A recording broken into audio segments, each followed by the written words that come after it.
Alhamdulillahirabbil alamin walladzi arsala rasulahu bil huda wa dinil haq liyuzhira dina kullihi wa kafa billahi shahida. Allahumma shalli ala sayyidina Muhammad wa ala ali sayyidina Muhammad. Rabbi shrah li sadri wa yassir li amri wa hlul 'uqdatam min lisani yafqahu qawli. Alhamdulillah, kita panjatkan puji syukur kepada Allah Subhanahu wa taala.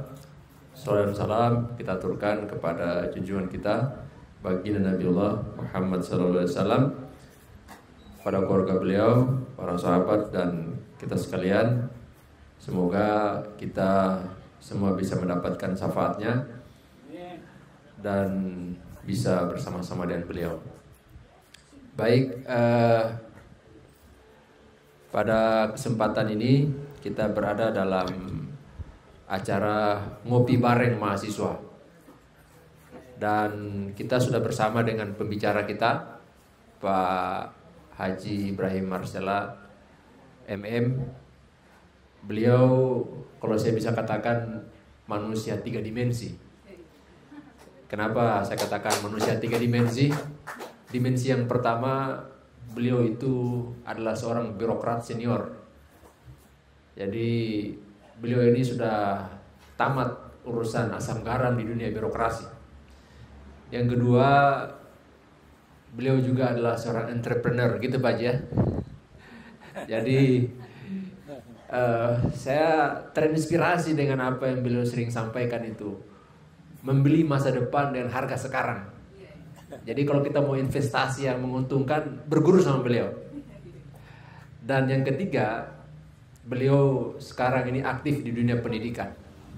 Dan kita tahu bahwa Ummu Buton ini adalah institusi yang, kalau kita bisa katakan, bayi ajaib Pak Haji. Baru 5 tahun tapi sudah bisa berlari.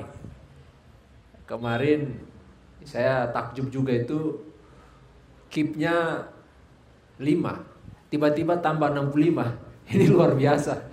Yang baru seumur jagung tapi sudah mendapatkan apresiasi yang begitu rupa. Apalagi beasiswa KIP ini, setelah saya coba-coba telusuri, rupanya ini beasiswa kasta nomor 1 Pak Haji. Karena ditanggung beasiswa sampai selesai dan biaya hidup hampir 5 juta Pak Haji ya, 1 semester.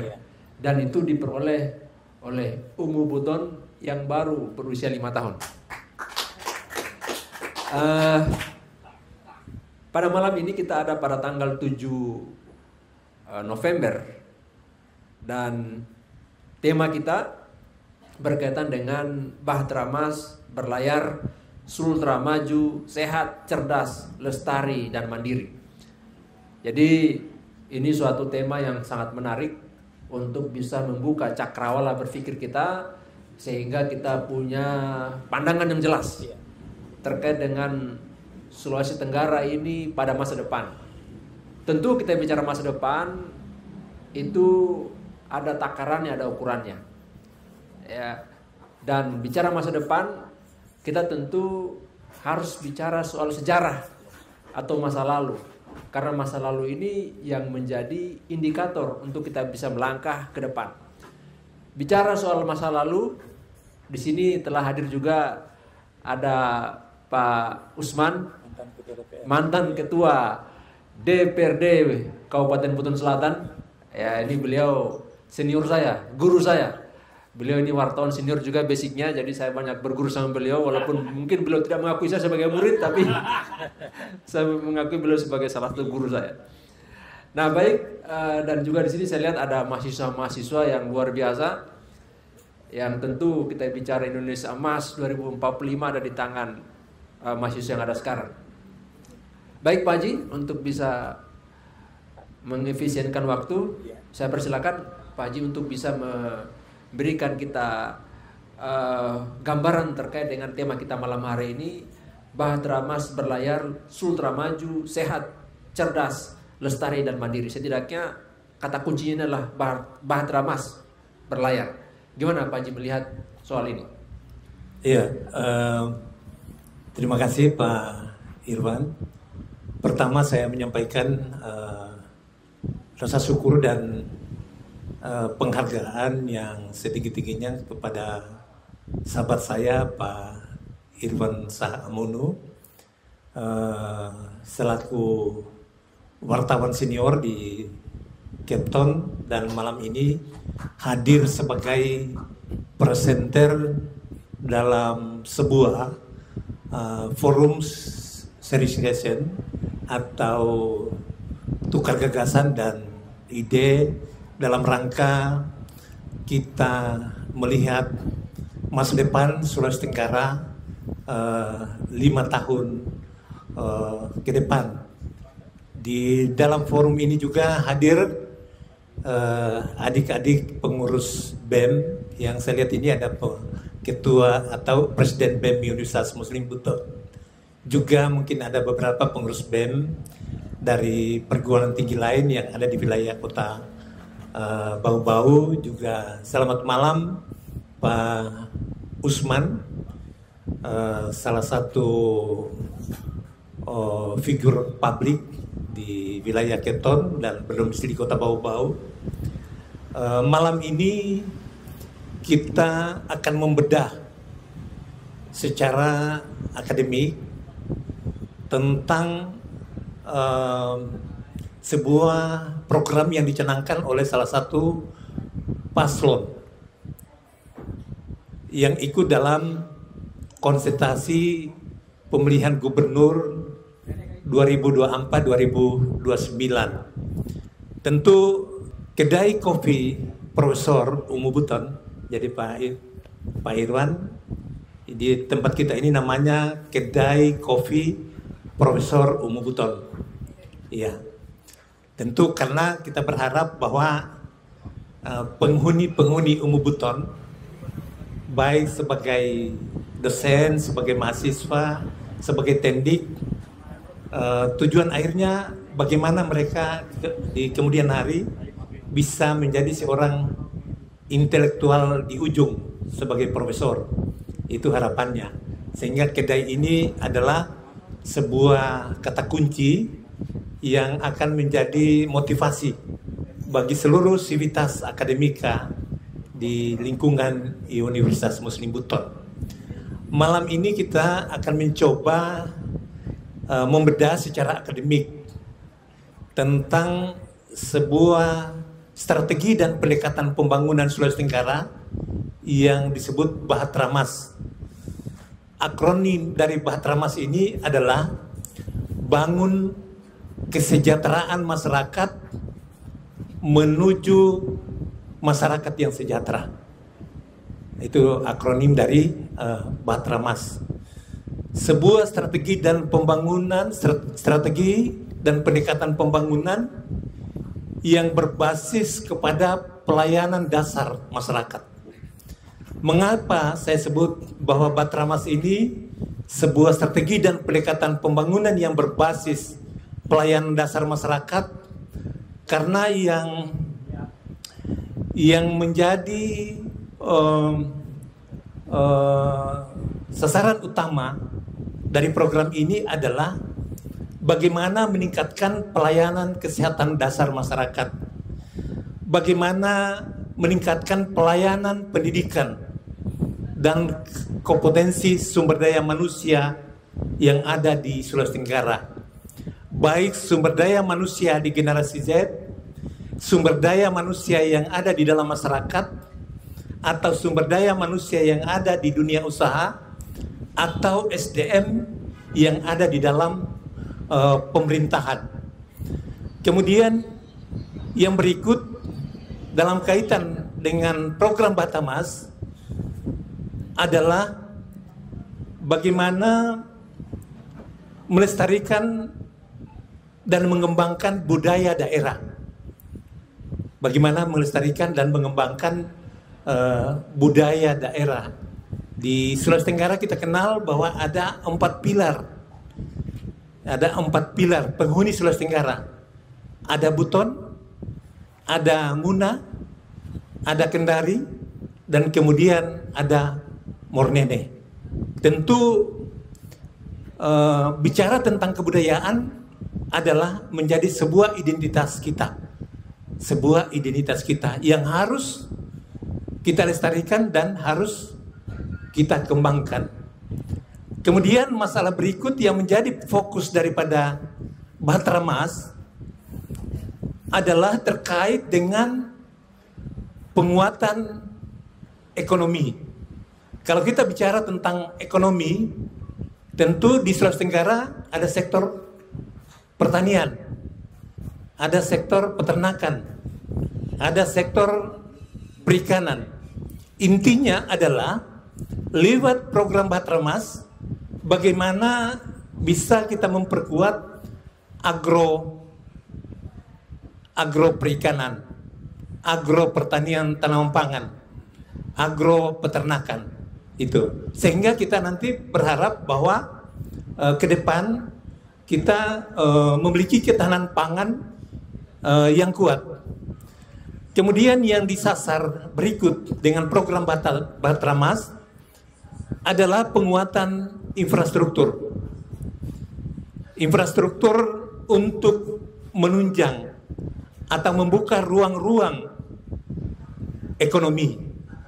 Misalnya transportasi jalan raya, transportasi dan perhubungan laut, transportasi udara, kemudian infrastruktur energi listrik, infrastruktur air bersih yang merupakan kebutuhan dasar dari masyarakat. Program Bahtera Mas kalau kita lihat secara akademik adalah merupakan sebuah strategi dan pendekatan pembangunan yang saya anggap gitu. Sehingga malam ini saya tertarik untuk kita membahas secara akademik.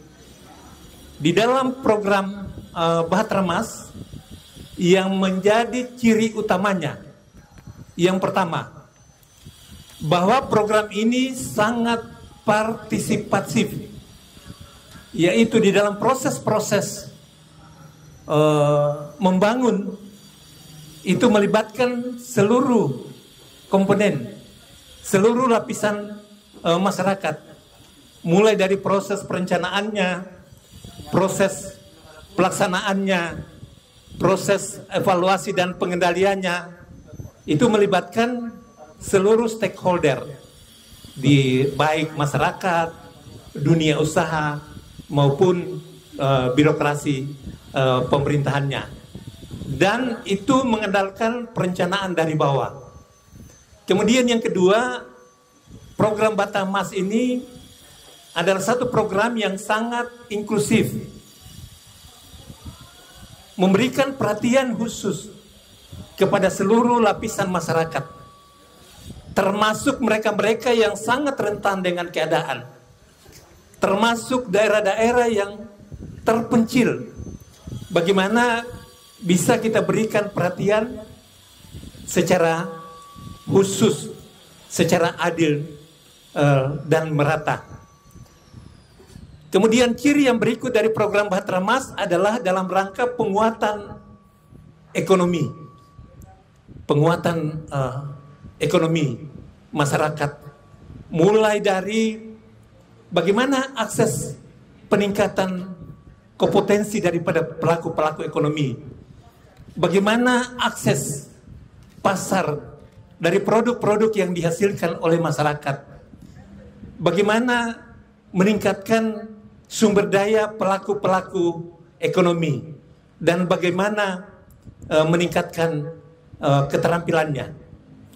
Kemudian ciri khas berikut yang terakhir adalah dalam rangka penguatan infrastruktur atau sarana dan prasarana dasar, mulai dari pelayanan kesehatan, kemudian peningkatan pelayanan pendidikan, pengembangan SDM, kemudian peningkatan ruang-ruang ekonomi.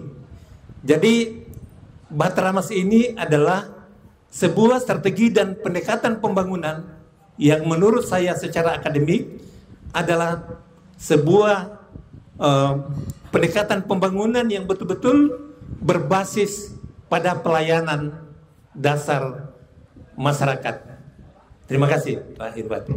Ya, menarik tadi Pak Haji menyinggung bahwa Bahtera Mas ini adalah akronim dari bangun kesejahteraan masyarakat menuju masyarakat yang sejahtera. Dan tadi sudah digambarkan bahwa ada 4 ciri utamanya. Yang pertama partisipatif, yang kedua inklusif, yang ketiga penguatan ekonomi, dan yang keempat adalah penguatan infrastruktur dan sarana dan prasarana dasar. Begitu. Nah, kita tahu bahwa Cape Town ini adalah merupakan daerah yang punya jarak dengan ibu kota, di mana kendali pembangunan itu dari Kendari. Nah, bagaimana Pak Haji melihat program Bahtera Mas ini menyentuh kita yang ada di wilayah Cape Town ini, sehingga ini bisa menggairahkan kita yang ada di sini dengan program ini. Apalagi saya dengar ini ada wacana untuk Bahtera Mas berlayar kembali. Gimana Pak Haji melakukan sinkronisasi antara dua hal ini? Ya, dalam perjalanan pembangunan Sulawesi Tenggara itu kita bagi dalam dua pendekatan ya. Ya, ada pendekatan pembangunan daratan dan ada pendekatan pembangunan wilayah kepulauan. Kita berharap bahwa di dua kawasan ini tidak ada ketimpangan secara ekonomi. Ya. Yang kedua, tidak ada ketimpangan pembangunan antar kawasan, antar wilayah, misalnya antara kota dan desa. Dan salah satu solusi yang bisa diberikan adalah bagaimana membagi kue pembangunan daerah secara adil dan merata berdasarkan kondisinya, berdasarkan permasalahannya, berdasarkan potensinya, berdasarkan tuntutan dan kegiatan pembangunan masing-masing wilayah yang ada di Sulawesi Tenggara, khususnya antara daratan dan kepulauan. Tentu terus akan didorong pusat-pusat pertumbuhan di 17 kabupaten kota yang ada di Sulawesi Tenggara. Dengan kita memberikan perhatian di dalam rangka mendorong kawasan-kawasan yang relatif tertinggal menjadikan sebagai suatu pusat-pusat pertumbuhan ekonomi, maka akan mengurangi ketimpangan antar wilayah dan ketimpangan kesenjangan ekonomi antara kawasan. Ya, ini kan menarik. Kita bicara tadi ciri utamanya, salah satunya adalah inklusif. Bahwa inklusif ini berarti tidak ada diskriminasi antara satu dan yang lain. Nah, menyinggung soal ini, problem yang ada di wilayah kepulauan itu adalah infrastruktur dan jalan. Nah, dan tahu saya yang menghubungkan Bau-Bau dan Pasar Rawajo itu di masa Pak Alam yang bisa mengaspal itu. Nah, sekarang kita punya problem aspal jalan itu di wilayah Buton Utara, Pak Haji. Nah, gimana ini menjawab persoalan infrastruktur dasar dan perhubungan? Apakah ini juga bisa menjadi hal yang akan di-trigger oleh Bahtera Mas ini? Iya, sampai sekarang dalam rangka, kalau kita bicara akses vital wilayah di Sulawesi Tenggara, dalam rangka mendukung transportasi, baik transportasi laut yang menghubungkan antar pulau di Sulawesi Tenggara dengan dengan ibu kota provinsi, kemudian transportasi darat dan transportasi udara, kawasan Sulawesi Tenggara dalam 10 tahun kepemimpinan Bapak Dr. Nur Alam sebagai Nahkoda Sulawesi Tenggara, tentu kita sudah merasakan hasil-hasilnya. Bagaimana merangkai antara Kendari dan Wakatobi misalnya melalui transportasi udara, bandara Halu Oleo dengan bandara Matahora. Kemudian bagaimana merangkai transportasi udara menghubungkan antara Bau-Bau dengan Kendari dan Makassar. Selama kepemimpinan Bapak Dr. Nur Alam, baik transportasi darat maupun transportasi laut, juga bagaimana transportasi udara, itu hampir semua sudah terhubung. Kalau transportasi laut itu dengan memperkuat sarana dan prasarana perhubungan feri. Misalnya yang menghubungkan Bau-Bau dengan Bombana, yang menghubungkan Wanci dengan Binongko, yang menghubungkan Buton Utara dengan Kendari. Itu dari segi transportasi laut. Tetapi di dalam rangka pendekatan pembangunan Sulawesi Tenggara, bahwa di Sulawesi Tenggara itu ada 3 kutub pertumbuhan ekonomi untuk sementara. Mungkin 5 tahun ke depan akan berkembang, tapi untuk sementara kutub pertumbuhan ekonomi Sulawesi Tenggara itu ada di Kendari, ada di Bau-Bau, kemudian ada di Kolaka.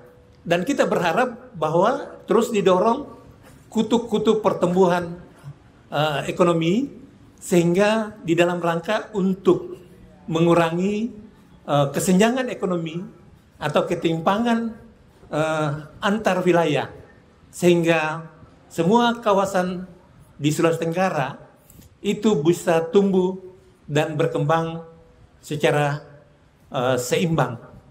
Karena dengan kita memperkuat transportasi dan perhubungan, tentu akan mendorong daya saing ekonomi Sulawesi Tenggara.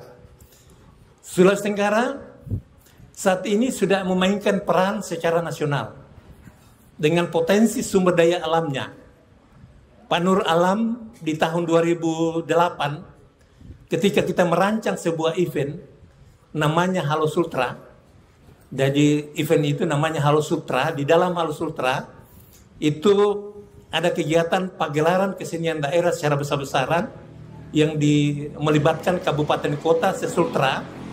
Kemudian ada pameran produk unggulan Sulawesi Tenggara, dan bukan hanya menghadirkan kabupaten kota di dalam event tersebut, tetapi menghadirkan juga kabupaten-kabupaten lain hadir pada saat event Halo Sultra. Dalam menentukan event Halo Sultra, Pak Nur Alam itu sudah berpikir bahwa bagaimana kita mendesain suatu promosi daerah, karena kita ini memiliki potensi sumber daya alam yang besar.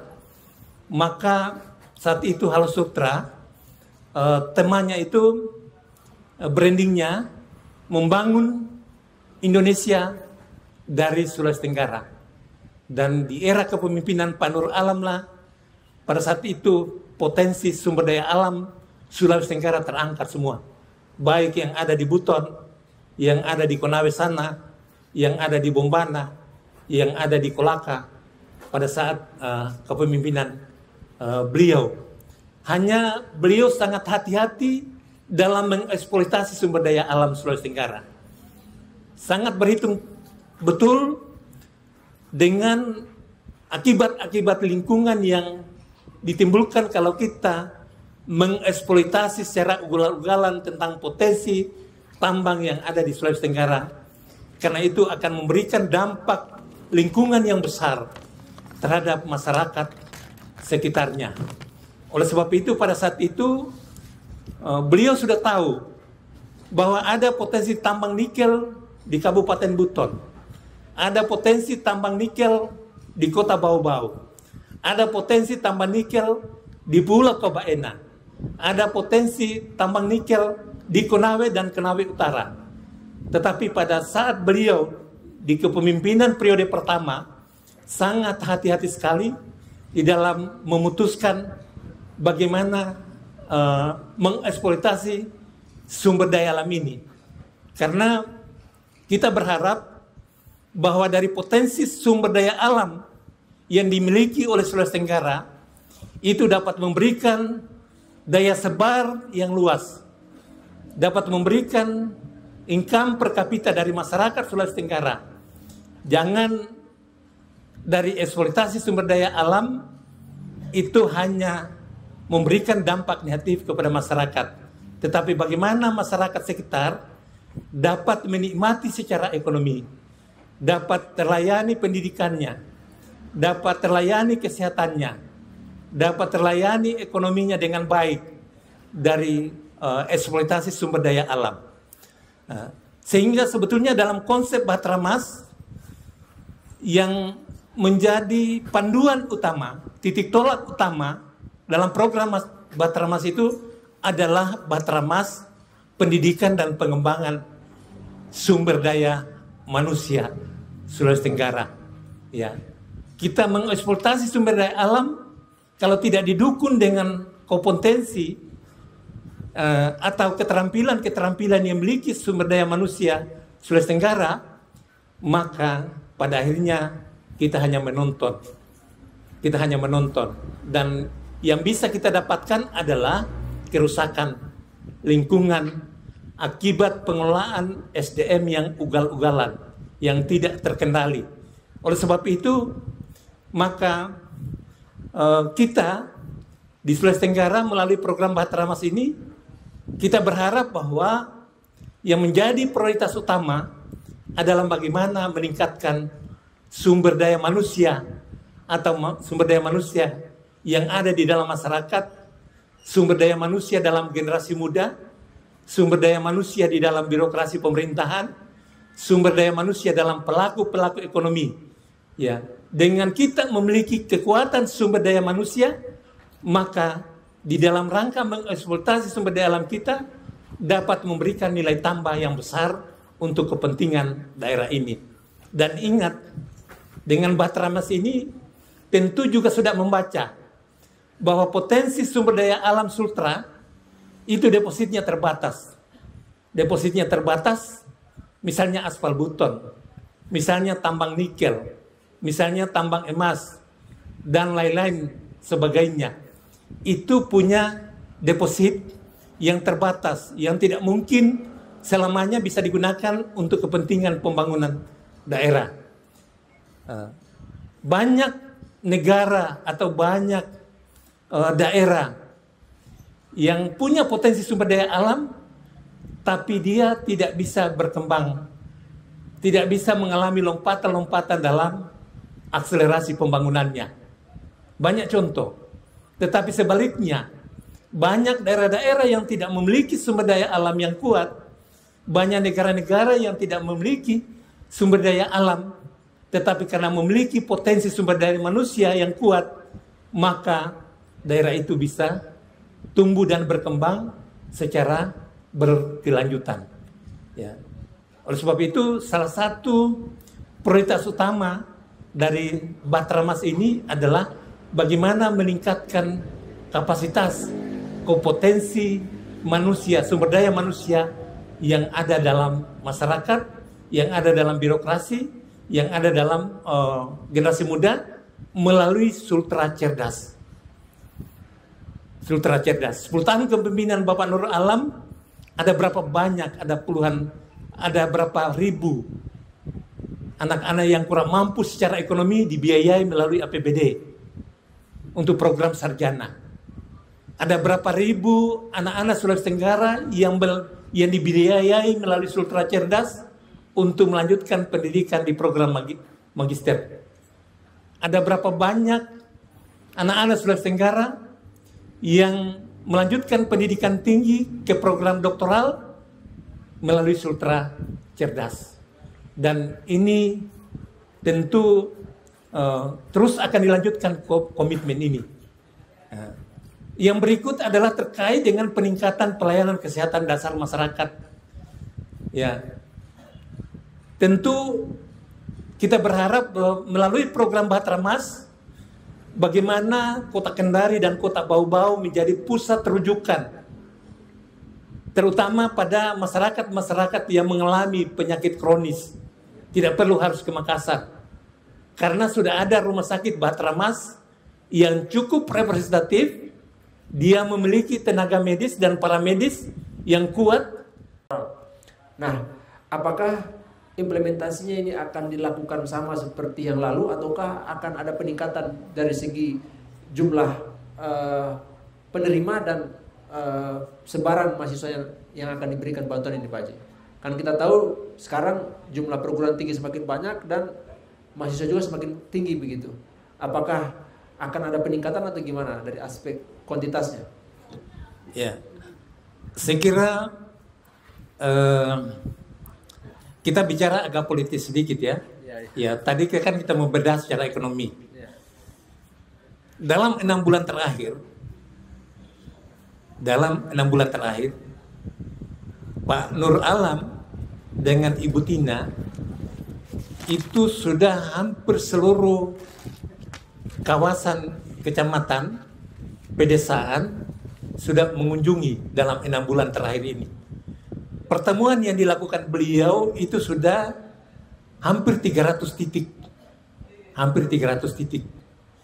Tujuan daripada pertemuan ini adalah di dalam rangka untuk bagaimana memahami secara utuh, memahami secara dalam apa yang menjadi kebutuhan masyarakat Sulawesi Tenggara, apa yang menjadi tuntutan kegiatan pembangunan yang ada di 2000 lebih kecamatan di Sulawesi Tenggara.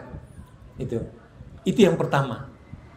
Kemudian dari perjalanan ini tentu saya banyak diskusi dengan beliau, menyampaikan kepada saya bahwa Pak Ibrahim, kita memiliki memang sumber daya alam yang besar.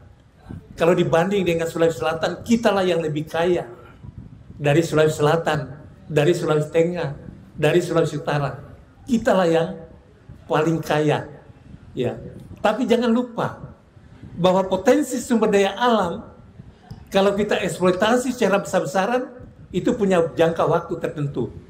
Dan kalau kita tidak persiapkan SDM kita di dalam rangka menghadapi pengelolaan sumber daya alam, maka kita akan menjadi penonton. Oleh sebab itu yang pertama harus kita lakukan, dan itu adalah sebuah strategi dan pendekatan pembangunan yang berkesinambungan, yang berkelanjutan, adalah membangun SDM-nya. Bahwa kita menginvestasi di bidang sumber daya manusia memang perlu dana yang cukup besar. Tetapi itu adalah sebuah pilihan, sebuah keniscayaan yang harus kita lakukan. Ya. Karena dengan kekuatan sumber daya manusia seperti Singapura, wilayahnya relatif kecil, wilayahnya kebanyakan ditimbun, tetapi kenapa dia bisa bicara swasembada pangan? Karena memiliki kekuatan sumber daya manusia. Oleh sebab itu, Batramas sudah punya rancangan dalam 1 tahun berapa orang yang harus dibiayai dari Sultra Cerdas untuk program sarjana, berapa banyak yang harus dibiayai untuk program S2, dan berapa banyak yang akan dibiayai dalam program doktoral. Dan sasarannya bukan hanya pada SDM yang ada dalam birokrasi, tetapi lebih kepada bagaimana mempersiapkan generasi Z sehingga mereka memiliki kompetensi yang kuat, memiliki daya saing yang kuat. Tentu tidak ada jalan lain kecuali mereka harus melanjutkan pendidikan tinggi. Melanjutkan pendidikan tinggi tentu akan banyak pilihan-pilihan. Ya. Memang banyak orang tamatan SD banyak yang sukses, tamatan SMP banyak juga yang sukses. Ya, tetapi dengan kita sarjana tentu banyak pilihan yang bisa kita lakukan. Nah, dari sana titik tolaknya. Persoalan SDM, pengembangan sumber daya manusia itu adalah kata kunci bagaimana pembangunan Sulawesi Tenggara bisa melaju ke depan. Pembangunan Sulawesi Tenggara bisa mengalami lompatan-lompatan yang berarti. Ya. Sulawesi Tenggara bisa bersaing secara ekonomi, memiliki daya saing yang tinggi, terkecuali memiliki SDM yang kuat. Tidak bisa hanya kita mengandalkan sumber daya alam kita. Ya, sehingga kita juga sekarang ini berpikir bahwa kira-kira di samping peningkatan sumber daya manusia, investasi apa yang harus dikembangkan? Misalnya sektor pariwisata. Batramas juga akan menyasar sektor pariwisata. Kita tahu bahwa Sulawesi Tenggara itu memiliki keindahan alam yang cukup unik, yang bisa menjadikan destinasi nasional, seperti misalnya hutan Lambu Sango. Seperti juga di daratan juga sana banyak sekali objek-objek wisata yang bisa kita kembangkan dan bisa menjadi tujuan wisata nasional. Apalagi misalnya di kepulauan, misalnya Kota Bau-Bau, dia memiliki warisan budaya yang cukup potensial untuk dikembangkan sebagai objek wisata budaya. Belum lagi kita bicara Wakatobi sebagai salah satu objek wisata yang kuat sekali di Sulawesi Tenggara. Dan kekuatan Wakatobi itu bisa terkoneksi dengan objek-objek wisata di wilayah lain Sulawesi Tenggara. Dan bisa dikembangkan secara terkoordinasi dan secara sinergi. Kalau orang mau menikmati wisata budaya di Bau-Bau, kalau orang menikmati wisata bawah laut di Wakatobi, kemudian kalau orang menikmati keindahan alam hutan dan spesies burung di hutan Lambu Sango. Inilah yang perlu mendapatkan perhatian khusus ke depan. Dan di dalam konsep Batramas ada Batramas pengembangan pariwisata. Tentu sampai sekarang pariwisata di Sulawesi Tenggara itu relatif agak menurun. Di era kepemimpinan Pak Nurul Alam 10 tahun, periode 2008-2018, banyak sekali event-event nasional yang kita tarik untuk dilaksanakan, diselenggarakan di Sulawesi Tenggara. Dengan segala konsekuensi biaya, bagaimana event itu bisa kita tarik, orang datang ribuan orang, tentu hotel-hotel itu berisi. Tentu pedagang-pedagang kaki lima juga, penjual sayur, penjual ikan, ikut juga menikmati dinamika dari pariwisata ini. Kemudian hotel-hotel, kemudian ojek-ojek, banyak sekali kaitan-kaitannya. Oleh sebab itu ke depan kita berharap bahwa di samping event daerah, misalnya promosi daerah di bidang budaya dan pariwisata yang akan kita daftarkan menjadi event nasional, juga kita bagaimana pemerintah Provinsi Sulawesi Tenggara bisa menarik event-event nasional, makin banyak pertemuan, rapat-rapat, kegiatan festival, promosi, itu makin akan memberikan daya dorong, daya sebar terhadap pertumbuhan ekonomi daerah. Dan itu akan memberikan dampak langsung pada peningkatan pendapatan masyarakat.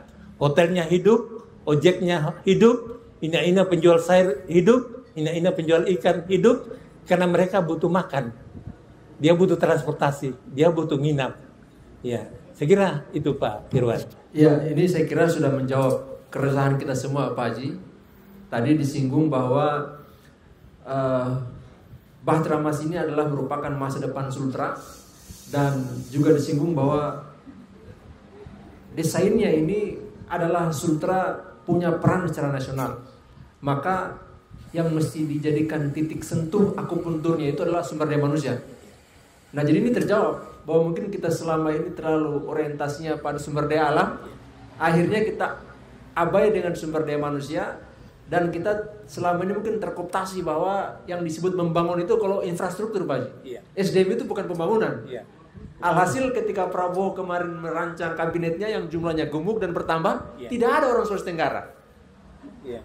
Karena kita terlalu orientasinya pada sumber daya alam, loss orientasi dan sumber daya manusia. Gimana Pak Haji menyikapi persoalan itu dan problematika ini sehingga ini bisa dijawab ke depan ketika Batramas berada kembali? Kita coba mengevaluasi Sulawesi Tenggara saat ini, ya. Kita coba melihat ke belakang. Seperti yang saya sampaikan tadi bahwa di masa kepemimpinan Bapak Dr. Nur Alam, di bidang infrastruktur dasar, jalan-jalan penghubung antara kota dan desa itu semua hampir terhubung. Hampir tidak ada desa-desa yang terpencil. Bahkan di Pulau Buton itu sudah jalan lingkar itu hotmi semua. Dan bagaimana beliau pada saat periode pertama menghubungkan antara Bau-Bau dengan Pasar Wajo, bagaimana membelah-belah bukit gunung pada periode pertama, ya. Itu dari segi transportasi dan perhubungan darat, ya. Dan ini semua arahnya di dalam rangka untuk bagaimana memperlancar arus transportasi manusia, barang, dan jasa. Dengan perkuatan infrastruktur jalan, jembatan, perhubungan laut, maka akan memberikan daya saing secara ekonomi terhadap pertumbuhan wilayah. Ya. Kemudian dalam kaitannya dengan apa tadi? Sumber daya manusia. Sumber daya manusia. Memang tidak ada pilihan lain kecuali bisa memberikan porsi yang cukup memadai untuk pengembangan sumber daya manusia. Mungkin baik yang ada di tingkat SD, SMP, SMA, pendidikan dasar, kemudian di tingkat pendidikan tinggi, terus akan didorong semuanya di dalam rangka untuk mempersiapkan pelaku-pelaku atau agen-agen perubahan di dalam rangka untuk membangun Sulawesi Tenggara. Dan ini harus terkoneksi antara pemerintah provinsi dan kabupaten kota. Bagaimana menjadikan pengembangan sumber daya manusia itu adalah sebagai salah satu prioritas pembangunan daerah. Memang investasi sumber daya manusia itu tidak kelihatan. Dia butuh waktu baru bisa kita lihat. Dia butuh waktu. Tetapi itu harus dilakukan. Ya. Karena kembali tadi bahwa potensi sumber daya alam sewaktu-waktu akan habis. Oleh sebab itu, bagaimana kita bisa memperkuat sumber daya manusia sehingga bisa memiliki kreativitas dan inovasi. Bisa memberikan nilai tambah terus, nilai tambah. Ya. Banyak daerah atau negara yang maju karena perkuatan sumber daya manusianya, bukan pada aspek sumber daya alamnya. Mungkin kecuali negara-negara Arab. Ya. Negara-negara yang mengandalkan kekuatan sumber daya alam banyak sekarang ini tidak terkategori negara maju. Sebaliknya, negara-negara dengan kekuatan SDM-nya dia tidak memiliki sumber daya alam, tetapi dia menyandang negara maju. Ya, itu Pak. Ya, ini semakin menarik diskusi kita ini, apalagi sudah menyinggung soal daya saing dan koneksivitas. Apalagi saat ini kita berada pada era digital dan untuk mengkoneksikan ini semua begitu mudah dan begitu cepat. Nah, ini tidak terasa Pak Haji sudah 30 menit kita membuka ini dengan melakukan brainstorming terkait dengan tema kita malam ini. Saya flurkan ke peserta, jika ada yang mau bertanya terkait dengan apa yang disampaikan oleh Pak Haji tadi, saya persilakan. Mungkin kesempatan yang pertama kita kasih 3 orang. Silakan.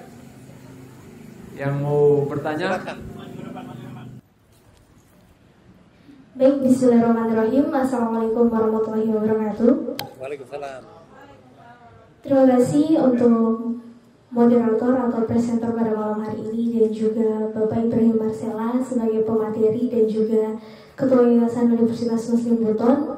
Di sini langsung saja Pak, menurut Bapak sebagai pengamat daripada program Batramas berlayar Sultra Maju, Sehat, Cerdas, Lestari, dan Mandiri yang diusung pada malam hari ini, seperti apa yang telah dibahas dan disinggung sebelumnya tentang eksploitasi atau juga pengembangan sumber daya alam di Sulawesi Tenggara melalui sektor-sektor yang ada seperti pariwisata, Namun seperti yang kita ketahui, penghasil tambang nikel seperti juga yang tadi disinggung, saat ini juga sudah memasuki kebutuhan dunia akan kebutuhan dalam produksi, contohnya mobil listrik yang saat ini mulai memasuki pasar-pasar internasional dalam kebutuhannya di masa depan. Dan Sulawesi Tenggara salah satu daerah atau provinsi yang bekerja sama masuk dalam pemasok kebutuhan nikel dunia.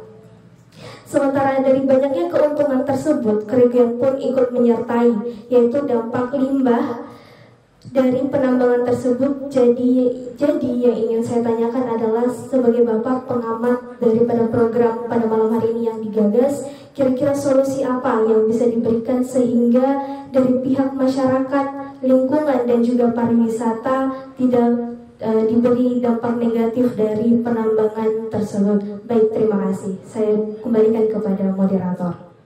Tadi dengan siapa ya? Ya, Rini. Ya, baik. Kemudian silakan yang kedua.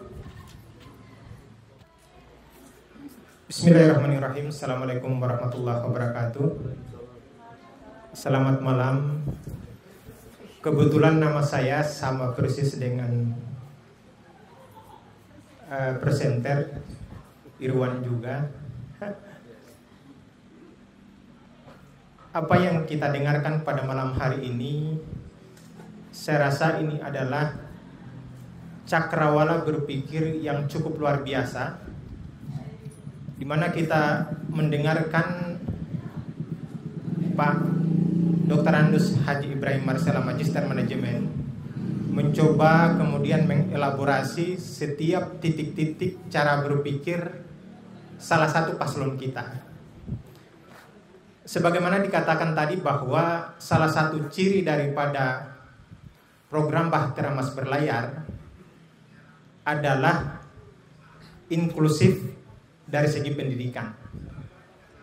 Inklusif dari program pendidikan bisa diartikan bahwa program penyelenggaraan pendidikan yang merata, yang menyentuh seluruh lapisan masyarakat, yang tujuannya tentu menyatukan semangat dan kesempatan kepada semua lapisan mendapatkan pelayanan pendidikan yang sama.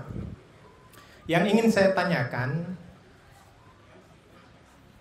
bagaimana kemudian Pak Haji, di sini kita lihat mungkin memang Pak Haji ini sebagai promotor dalam Bahtera Mas Berlayar Kembali. Di bidang pendidikan yang ingin saya tanyakan Pak Haji, apa yang kemudian bisa kita rasakan dari Bahtera Mas Berlayar Kembali dalam hubungannya dengan visi misi saya sebagai mahasiswa Ungu Buton, visi misi yang bisa kita dapatkan di Ungu Buton. Kira-kira dampak apa? Ya, dampak apa dari segi pendidikan dari program Bahtera Mas Berlayar ini yang kira-kira bisa langsung menyentuh kepada kami-kami mahasiswa yang ada di Universitas Muslim Buton. Terima kasih, Pak. Terima kasih, Pak. Untuk perwakilan mahasiswa kayaknya 2 pertanyaan yang diberikan rekan-rekan saya ini cukup mewakili akademi, sivitas akademika ya. Jadi kalau saya mungkin nggak bisa bertanya kayak begitu, Pak. Saya lebih bertanya mewakili pemilih karena kan kita masuk di masa pemilih dan sinkron juga dengan tema yang dibawakan hari ini. Memang tidak dapat kita pungkiri bahwa apa yang disampaikan dan menjadi visi misi Ibu Tina itu bukan sekadar motivasi, tapi itu sudah dilakukan jauh sebelumnya. Dan kita tahu bersama bahwa yang membangun Sutra sampai jadi landasan pembangunan Sutra adalah Bapak Pembangunan Sutra, awalnya adalah Bapak Nur Alam dan Ibu Tina di masa kepemimpinan beliau. Tapi yang menjadi pertanyaan saya mewakili publik hari ini adalah psikologi pemilih dalam melihat rekam jejak dan isu ekskorup terhadap Bapak Nur Alam. Sebagai suami Ibu Tina itu bagaimana sih untuk menepis itu dan meyakinkan para pemilih, utamanya kami mahasiswa ini, untuk meyakini bahwa programnya beliau itu tidak terlepas dari skandal yang ada di dalam dirinya beliau juga. Ya, terima kasih Pak. Yang pertama tadi terkait dengan sumber daya alam dan pengaruhnya terhadap dampak lingkungan dari aspek pariwisata, masyarakat dan lingkungan. Gimana Pak Haji menyikapi hal itu? Iya, tadi saya jelaskan bahwa dalam rangka memanfaatkan sumber daya alam, mengelola sumber daya alam, tentu yang menjadi salah satu pertimbangan adalah bagaimana efek atau dampak lingkungan dari pengelolaan sumber daya alam. Misalnya potensi tambang. Potensi tambang yang dieksploitasi secara ugal-ugalan tentu akan memberikan dampak negatif yang besar terhadap lingkungan, khususnya masyarakat sekitarnya. Oleh sebab itu perlu sebuah aturan-aturan yang membatasi ruang gerak daripada pelaku-pelaku tambang ini yang mengeksploitasi secara ugal-ugalan. Bukan berarti kita menghalangi, tetapi ada aturan-aturan yang harus dipatuhi, terutama dari segi aspek pertimbangan lingkungan. Karena eksploitasi sumber daya alam tentu akan memberikan dampak lingkungan yang cukup besar terhadap kelangsungan pembangunan di kawasan yang dimaksud. Misalnya akibat bahaya banjir terus akan mengancam masyarakat sekitarnya. Untuk apa kita mengejar pertumbuhan ekonomi yang kuat secara besar-besaran, tetapi itu tidak berkelanjutan, tidak memberikan konsep pembangunan yang sustainable, yang berkesinambungan, dan akan menyisakan sebuah dampak yang besar terhadap masyarakat. Ada banjir, ada longsor, kemudian ada sedimentasi, biota-biota laut akan tercemar, sehingga menyebabkan nelayan-nelayan tidak bisa melaut karena akibat tercemarnya dari akibat eksploitasi tambang yang tidak terkendali. Oleh sebab itu dibutuhkan sebuah pembatas-pembatas, sebuah aturan yang bisa memberikan solusi sehingga tidak memberikan akibat jangka panjang terhadap masyarakat sekitarnya. Sebetulnya dari pengelolaan sumber daya alam, misalnya tambang, tidak banyak memberikan kontribusi terhadap masyarakat sekitarnya. Oleh sebab itu perlu ada sebuah peraturan daerah yang mengatur berapa besar bisa memberikan CSR terhadap masyarakat-masyarakat yang akan merasakan dampaknya secara jangka panjang. Misalnya dalam kaitannya dengan nelayan-nelayan yang ada di sekitarnya.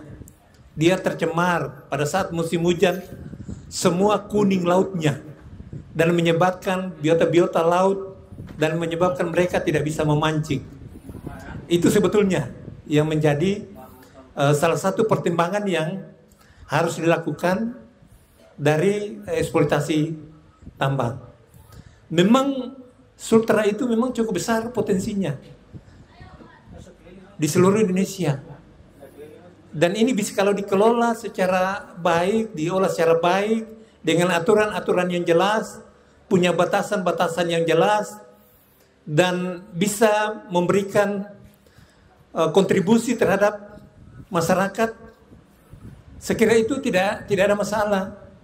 Sepanjang bisa dipertimbangkan dengan baik dari aspek lingkungan, dari aspek bagaimana peningkatan pendapatan dari masyarakat, mungkin bisa memberikan CSR di bidang kesehatan, di bidang pendidikan, di bidang ekonomi, ini yang harus menjadi salah satu pertimbangan ke depan. Perlu ada sebuah perda yang mengatur secara jelas dalam rangka eksploitasi tambang. Ya. Saya kira itu. Ya. Kemudian yang kedua, soal dampak apa yang bisa dirasakan oleh Buton terkait dengan program Bahtera Mas di bidang pendidikan. Iya, jadi dalam rangka pengembangan sumber daya manusia kita tidak bicara dalam orang per orang. Kita tidak bicara dalam lembaga antar lembaga. Tetapi kita bicara dalam konteks secara komprehensif bahwa di Sulawesi Tenggara itu ada 12 kabupaten kota. Misalnya kita bicara pendidikan dasar yang bisa disentuh dari Sultra Cerdas. Di Sulawesi Tenggara tentu banyak perguruan tinggi. Kalau kita bicara Sultra Cerdas dari program S1, program S2, program S3. Yang terpenting adalah bagaimana bisa menghitung kebutuhan. Kita harus ada proyeksi bahwa SDM yang kita butuhkan dalam 5-10 tahun ke depan adalah SDM di bidang apa, sesuai dengan kondisi, potensi daripada wilayah Sulawesi Tenggara. Kira-kira apa? Di bidang, mungkin SDM di bidang perikanan, mungkin SDM di bidang pertanian, mungkin juga SDM bagaimana kita masyarakat Sulawesi Tenggara itu dari total penduduknya ada target kita berapa persen dia sebagai pelaku ekonomi yang harus kita tingkatkan. Ya, banyak negara kenapa dia terbelakang? Karena dari aspek pelaku ekonominya sangat terbatas. Misalnya Indonesia itu hanya 0,18%. Untuk kita bisa keluar dari keterbelakangan, Indonesia itu dia butuh 4%. Kita keluar dari kemiskinan, keterbelakangan. Itu kita butuh dari total penduduk ada 4%. Usaha-usaha kecil, usaha-usaha menengah, pelaku-pelaku ekonomi mikro, itu di Sulawesi Tenggara itu masih di bawah itu. Oleh sebab itu, salah satu perhatian adalah bagaimana mengembangkan sumber daya manusia dalam pelaku ekonomi dari aspek keterampilannya, dari aspek permodalannya, dari akses pemasaran produknya. Itu bagaimana bisa pemerintah daerah bisa memberikan perhatian secara khusus. Jadi investasi di bidang sumber daya manusia kita tidak bisa lihat seketika, tetapi memerlukan waktu baru kita bisa lihat. Mungkin 5 tahun ke depan, 10 tahun ke depan. Yang penting dari sekarang kita harus memulai. Dan Bahtera Mas pertama saya sudah jelaskan tadi. Ada sekian ribu di tingkat program sarjana, S2, kemudian S3. Tentu dalam Bahtera Mas berlayar kembali itu dapat lebih besar lagi ditingkatkan. Lebih besar lagi ditingkatkan. Kalau kita bangun fisik kan langsung kelihatan. Tapi kalau kita bangun SDM itu tidak kelihatan. Tetapi itu adalah sebuah pilihan yang harus kita lakukan. Sebuah pilihan. Dengan sumber daya manusia yang bagus, tentu dia akan mendapatkan pekerjaan yang baik. Dengan dia bisa mendapatkan pekerjaan baik, maka kesejahteraannya akan meningkat. Dengan dia bisa sejahtera, maka anaknya juga bisa melanjutkan pendidikan. Sekali lagi, sumber daya alam punya jangka waktu. Tetapi SDM, bisa kita tidak memiliki sumber daya alam apa-apa, tapi karena kekuatan SDM-nya, maka daerah itu akan mengalami lompatan-lompatan. Daerah itu akan mampu bersaing dengan daerah-daerah lainnya, karena SDM-nya kuat, padahal tidak punya sumber daya alam apa-apa. Kalau Sulawesi Tenggara, sumber daya alamnya kuat, SDM-nya kuat, ini yang sebetulnya yang kita harapkan. Sekali lagi, Sultra adalah masa depan Indonesia. Dan itu sejak 2008 Pak Nur Alam itu sudah mencanangkan bahwa Sultra adalah masa depan Indonesia. Beliau sejak 2009, saya ingat 2010 sudah bicara konsep hilirisasi pertambangan. Dan nasional sekarang itu baru bicara hilirisasi. Tapi beliau itu sudah mencanangkan hilirisasi. Di era beliau muncul satu-satu potensi tambang di Sulawesi Tenggara. Di era kepemimpinan beliau muncul satu-satu potensi tambang di daerah ini. Jadi sekali lagi, bicara pengembangan sumber daya manusia tidak hanya dalam konteks bagaimana dampaknya terhadap Umu Buton, tetapi kita bicara dalam konteks Sultra. Ya, kita tidak bicara dalam konteks antar lembaga, tapi Sulawesi Tenggara. Dan pasti percikannya juga Umu Buton pasti akan rasakan seperti itu. Ya. Jadi kalau disiram dari atas pasti merembes ke sini. Begitu analoginya. Baik, tadi yang terakhir Pak Haji terkait dengan apa yang dialami oleh Pak Alam terkait dengan program Bahtera Mas berlayar kembali, apakah ada konflik of interest dalam hal ini? Gimana Pak Haji menjawab hal itu? Yang saya tahu tentang figur beliau, saya sampai sekarang tetap, saya seorang pensiunan yang sempat beliau sama-sama beliau 2 tahun. Saya tetap melihat bahwa Pak Alam itu adalah tokoh legenda Sulawesi Tenggara. Terlepas dari kasus yang pernah menjerat dia. Ya. Beliau dalam memimpin birokrasi pemerintahan memiliki tata kelola, paham tentang bagaimana tata kelola kepemerintahan yang baik, paham tentang tata pamong, paham bagaimana membangun koordinasi yang sinergi antar lembaga, antara pemerintah provinsi dan pemerintah kabupaten kota.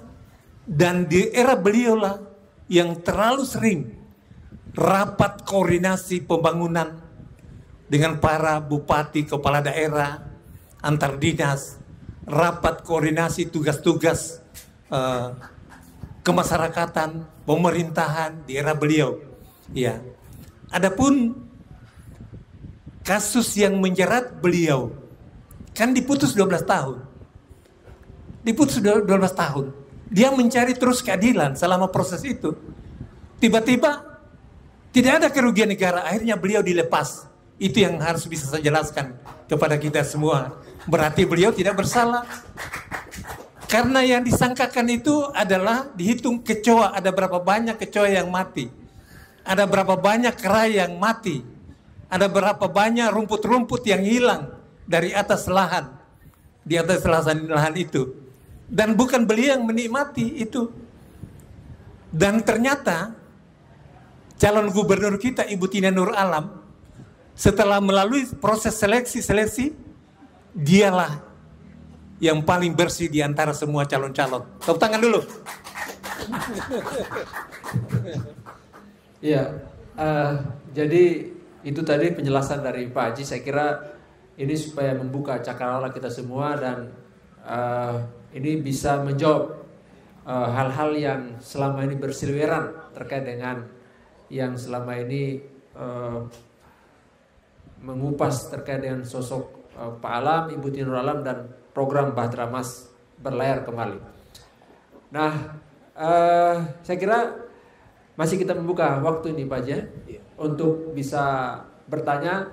Dan ini saya lihat Pak Haji penjelasannya dari awal sampai sekarang ini tidak pernah turun tensinya nih, gas terus. Nah, ini kita malu sebenarnya sama beliau. Beliau ini sudah 70, hampir 70, tapi kayak baru 17 tahun begitu. Nah ini masa kita, ya. Umur boleh pensiun. Ya. Ide dan gagasan beliau tetap hidup. Wow. Ini kata kunci lagi nih. Ya, silakan. Saya buka lagi kesempatan berikut. Jika ada yang ingin bertanya. Ini mumpung kita masih bersama Maestro 3 dimensi. Silakan. Silakan. Ya, terima kasih penjelasan dari Pak Haji sangat luar biasa. Jadi begini Pak Haji, hari ini kita menghadapi momen yang luar biasa di mana kita menghadapi pemilihan gubernur, tetapi masih banyak persoalan-persoalan yang dihadapi oleh masyarakat. Misalnya soal kemiskinan ya. Jadi kalau kita melihat belum ada gagasan besar yang coba ditawarkan oleh para calon gubernur. Jadi padahal kemiskinan itu sebetulnya tantangan berat yang harus diselesaikan oleh para kandidat gubernur. Jadi mungkin melalui kesempatan ini siapa tahu Pak Haji punya konsep tentang penanganan kemiskinan yang kemudian itu bisa menginspirasi juga para calon itu Pak Haji. Itu barangkali pertanyaan dari saya.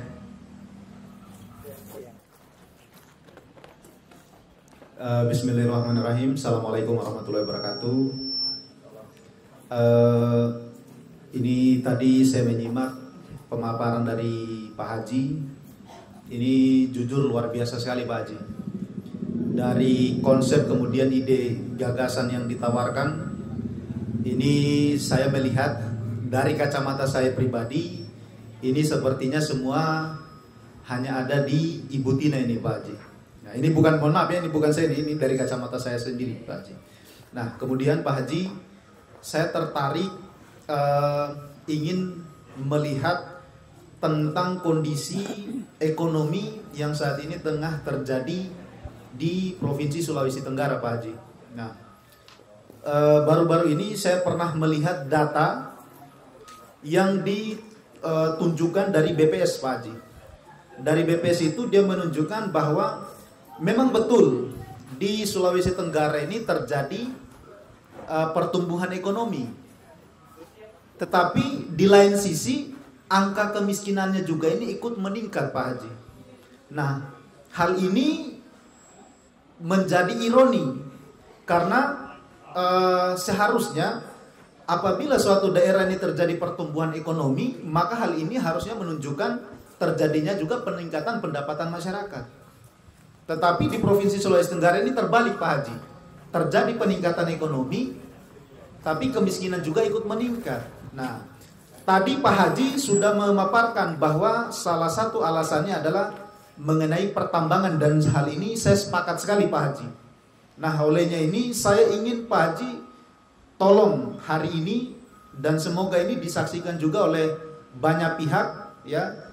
Kita pengen ada pemimpin yang berkomitmen tidak hanya mencari pertumbuhan ekonomi semata, tetapi juga adalah mencari pertumbuhan inklusi. Dalam artian pembangunan yang inklusif ini artinya pembangunan yang berkelanjutan, yang tidak hanya memikirkan pertumbuhan ekonomi semata, tetapi betul-betul terjadi pemerataan yang terjadi di dalam masyarakat.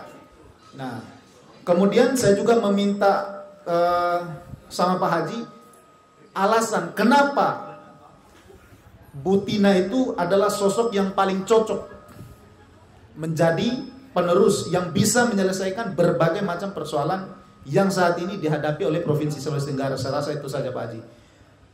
Saya rasa cukup. Wabillahi taufiq wal hidayah. Assalamualaikum warahmatullahi wabarakatuh.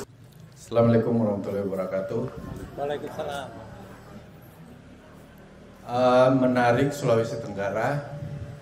Dari paparan saya mendengar semua dan menyimak, tapi mungkin saya mau perspektifnya lebih kecil saja lingkupnya. Pertama, 15 tahun belakangan ini Sulawesi Tenggara seperti yang disampaikan tadi punya potensi luar biasa. Dan sayangnya pemerintah daerah, apakah itu level provinsi maupun kabupaten kota, tidak menggunakan instrumen yang namanya BUMD untuk memberdayakan potensi ekonomi daerah. Dan sangat jelas ketika bicara nikel, tidak ada peran badan usaha di situ.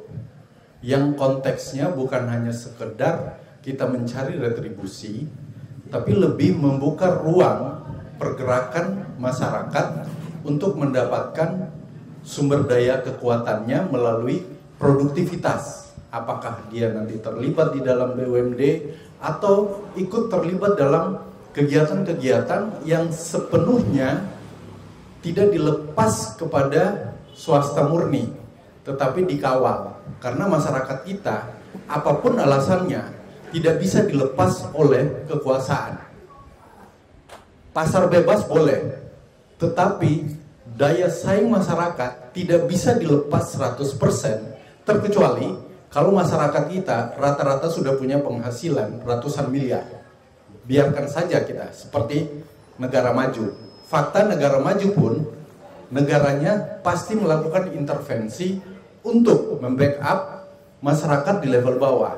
Nah, hari ini tools apa yang digunakan oleh pemerintah daerah untuk mengakomodir semua itu? Potensi sumber daya alam nikel, tidak ada peran badan usaha. Kalaupun ada, sifatnya hanya sekedar pemilikan iup, tapi tidak bisa melibatkan masyarakat lebih banyak lagi untuk membuka ruang pekerjaan. Kelautan perikanan sama. Yang lain perdagangan dan industri pun hampir pemerintah daerah mengabaikan itu. Sementara badan usaha milik daerah itu di backup undang-undang. Ada undang-undangnya. Dan yang harus kita sadari oleh pemerintah daerah bahwa regulator itu akan sangat sulit berhadapan dengan mekanisme bisnis. Karena dia sifatnya dewan juri yang mengatur masyarakatnya dari A sampai Z, itu diatur secara objektif untuk bertarung dalam lingkup wilayah dan kegiatannya. Nah, karena itu saya berharap pemerintah daerah dalam hal ini kepemimpinannya harus jelas apa langkah konkret yang ingin dilakukan, kebijakan-kebijakan strategis apa yang ingin diturunkan. Saya berharap itu tercermin dari perda yang dikeluarkan. Jadi apapun nanti pemimpin, kalau pada akhirnya tidak menurunkan dulu landasan hukumnya, akan sangat sulit memenuhi keinginan masyarakat untuk adil dan sejahtera. Itu kira-kira konsen saya terhadap pemerintah siapapun nanti, apakah itu yang terpilih bisa menyadari atau tidak. Kita akan lihat dari seberapa besar pemerintah daerah menjaga dan mengawal kekuatan masyarakatnya tidak dalam pasar bebas, tetapi dalam ekonomi demokrasi yang menjunjung tinggi siapa yang lemah diangkat, siapa yang kuat dijaga. Nah, hari ini jujur kita belum melihat itu. Dan karena itu hari ini juga kita tidak melihat kekuatan Sulawesi Tenggara bermain di level nasional, termasuk mengendalikan dimensi politik nasional. Kita hampir kehilangan tokoh-tokoh yang bisa dijadikan menteri. Sampai detik ini kita belum ada. Dan saya berharap pemimpin ke depan bisa melahirkan itu. Terima kasih. Dan saya melihat dari 3 penanggap terakhir ini nyundul-nyundul kebanyakan atau semuanya ini soal ekonomi, Pak Haji. Dan tadi yang pertama itu yang ditanyakan mengenai Pilgub, bagaimana Pilgub ini belum ada yang menjawab persoalan kemiskinan. Nah, soal ini bagaimana Bahtera Mas menjawab persoalan kemiskinan yang ada di depan mata kita, Pak Haji? Silakan. Iya, salah satu fokus utama dari program Bahtera Mas adalah bagaimana memberikan perhatian secara khusus dalam rangka pemberdayaan pelaku-pelaku ekonomi kecil di dalam masyarakat. Tadi saya sudah jelaskan bahwa bagaimana Sulawesi Tenggara bisa keluar dari keterbelakangan. Bagaimana Sulawesi Tenggara bisa keluar dari kemiskinan. Salah satu strategi yang bisa dilakukan adalah bagaimana meningkatkan jumlah daripada UMKM, usaha-usaha kecil, pelaku-pelaku ekonomi. Bagaimana mereka bisa diberikan ruang dalam peningkatan kapasitas dan kompetensinya, ya, keterampilannya dalam melakukan usahanya, dari aspek marketing, dari aspek promosi, ya. Kemudian bagaimana pelaku-pelaku ekonomi ini diberikan ruang dalam rangka akses modal. Tentu dana bergulir. Dana bergulir yang harus, Bahteramas pertama kan ada ban apa, Pak Usman? BPR, perkreditan rakyat, yang sampai sekarang ini berada di hampir di seluruh kabupaten kota, khususnya kota-kota yang sedikit sudah maju, itu semua ada BPR itu, Bahteramas. Ya, ini dalam rangka untuk memberikan akses modal kepada pelaku-pelaku ekonomi kecil, kepada pelaku-pelaku ekonomi menengah. Sehingga kita berharap bahwa ke depan bagaimana kita bisa menembus angka 4%. Mengapa kita relatif tertinggal, Indonesia khususnya, relatif tertinggal, terbelakang? Karena angka pelaku ekonomi kita itu relatif rendah, hanya 0,18%. Untuk bisa keluar dari keterbelakangan dan kemiskinan, Indonesia itu harus 4% jumlah pelaku ekonomi dari total penduduk Indonesia. Begitu pula halnya di Sulawesi Tenggara. Dalam konteks ini, program Bahteramas memahami betul bagaimana mengangkat yang kecil tumbuh dan berkembang, dan kemudian bagaimana yang besar ini tetap bisa tumbuh juga dan berkembang secara adil dan merata. Tentu harus ada regulasi yang mengatur. Ada regulasi yang mengatur. Sekali lagi bahwa dalam 10 tahun terakhir, 2008-2018, pemerintah provinsi itu memberikan ruang yang besar terhadap mereka-mereka yang kecil, terhadap mereka-mereka yang termarginalkan, selama ini tidak menikmati kue pembangunan. Dana bergulir melalui BPR tadi, ada sekian ratus miliar yang digulirkan. Dan kita berharap ke depan terus ini bisa ditingkatkan untuk memberikan ruang kepada mereka-mereka yang relatif tertinggal, untuk mendorong supaya jumlah angka partisipasi sebagai pelaku ekonomi, dan dia bukan pekerja pada perusahaan orang lain, dia bukan tenaga kerja pada lembaga lain, tetapi dia adalah salah satu pedagang atau pelaku ekonomi. Ini harus terus kita perbesar jumlahnya. Nah, di lingkup Umu Buton, mengapa salah satu strategi kita, bagaimana perguruan tinggi ini kita jadikan sebagai satu perguruan tinggi yang berbasis entrepreneur, berbasis wirausaha. Arahnya di sana. Dari Umu Buton itu bagaimana bisa kita mewarnai pergerakan dan dinamika ekonomi di Cape Town. Bagaimana kita melahirkan sumber daya manusia yang bukan pada pekerja pada perusahaan orang lain, tetapi dia bisa menciptakan lapangan kerja dari berbagai strategi-strategi yang kita sudah implementasikan. Kita mendirikan sebuah lembaga namanya Direktorat Indonesia Buton Institute. Di sana ada program Entrepreneur Center, di sana ada Entrepreneur Wanted, di sana ada program pengusaha mengajar, di mana pengusaha-pengusaha kita ajak untuk memberikan sharing session kepada mahasiswa.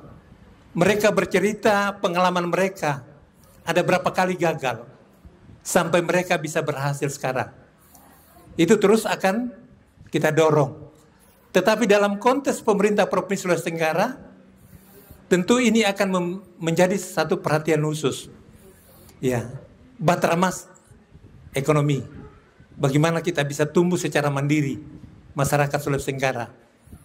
Di samping bagaimana kita bisa membangun infrastruktur dasar, sarana dan prasarana kesehatan, kita memperkuat sarana dan prasarana pendidikan, juga bagaimana kita memperkuat infrastruktur dasar ekonomi, sehingga mereka-mereka yang di bawah bisa kita sejajarkan, kita angkat, yang selama ini mereka termarginalkan.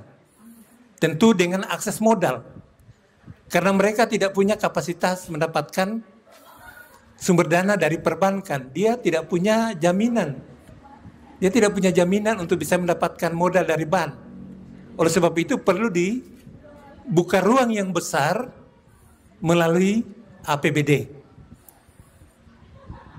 Ibu Tina tidak akan membagi-bagi bingkisan dalam proses pilkada. Tetapi Ibu Tina memberikan ruang sebesar-besarnya terhadap peningkatan pelayanan kesehatan masyarakat. Bagaimana ada saudara-saudara kita yang tinggal di daerah terpencil bisa mendapatkan pelayanan kesehatan yang memadai. Dan yang bisa memahami itu, di belakang Ibu Tina ada Pak Nur Alam, yang tahu persis tentang kondisi objektif Sulawesi Tenggara, yang tahu persis tentang permasalahan masyarakat Sulawesi Tenggara, yang tahu persis tentang potensi apa yang bisa dikembangkan di daerah ini, dan yang tahu persis tentang tuntutan kegiatan pembangunan Sulawesi Tenggara. Dulu Ibu Tina sebagai ketua penggerak PKK, di balik terobosan-terobosan yang dilakukan oleh Pak Nur Alam, di balik lompatan-lompatan pembangunan Sulawesi Tenggara selama kepemimpinannya 10 tahun, ada seorang ibu di belakangnya. Ada seorang wanita hebat di belakangnya. Sekarang kita ingin balik, bahwa di balik seorang ibu sebagai kepala daerah, ada seorang laki-laki yang menjadi ketua penggerak PKK yang tidak bisa lagi kita ragukan kapasitasnya. Dia adalah tokoh legenda Sulawesi Tenggara. Dialah yang paling memahami tentang kebutuhan dasar Sulawesi Tenggara. Sehingga saya sebetulnya apa yang saya harap kalau Ibu Tina jadi gubernur? Saya seorang pelaku ekonomi, saya bukan kontraktor. Saya bukan kontraktor.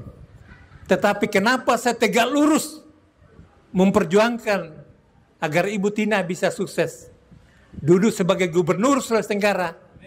Karena saya tahu persis Ibu Tina adalah seorang ibu yang memiliki humanis yang tinggi, yang memiliki tata krama yang tinggi, yang memiliki diplomasi yang tinggi. Dia terpilih 2 kali menjadi anggota DPR RI, terbukti 2 kali. Secara pribadi Ibu Tina, apa yang kurang?